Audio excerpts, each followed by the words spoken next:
non-uniform rod, this time of length AB, of rod AB of length 10 meters and weight 40 newtons is suspended from a pair of light cables.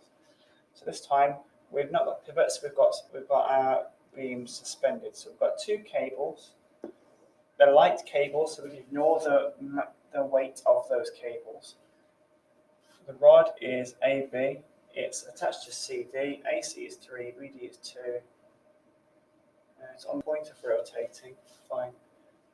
So there's our rod. A, B, length 10 meters, weight 40 newtons, non-uniform. Okay.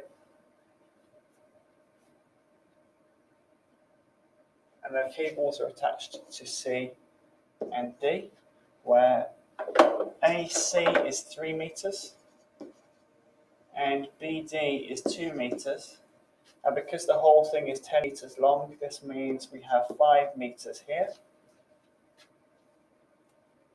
A weight of 25 newtons is hung from A. So we have a weight of 25 newtons.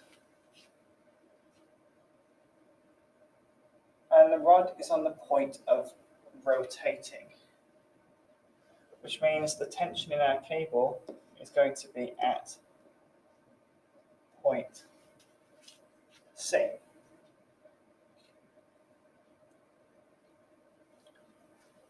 And the weight of the rod, we want to find the distance of the center of mass of the rod from A.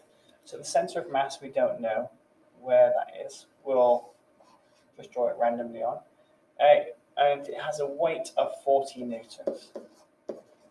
So the distance itself, okay, that distance there, I'm going to call that X.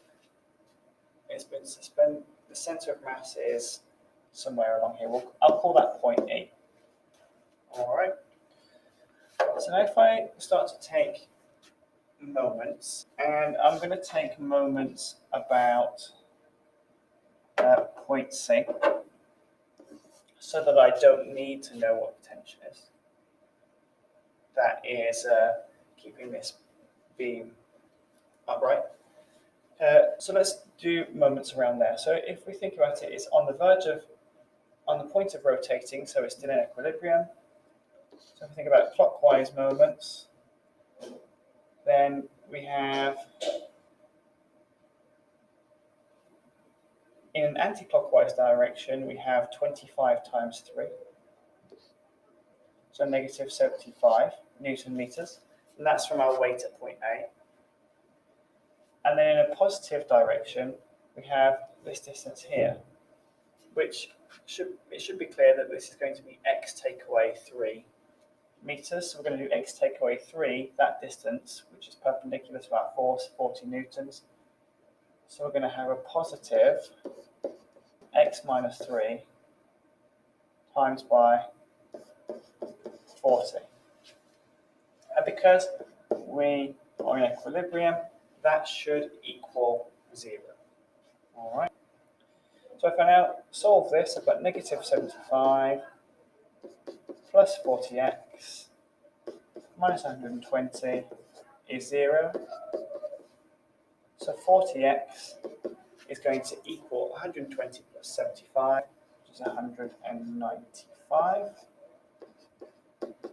So we'll get our distance x here by doing 195 divided by 40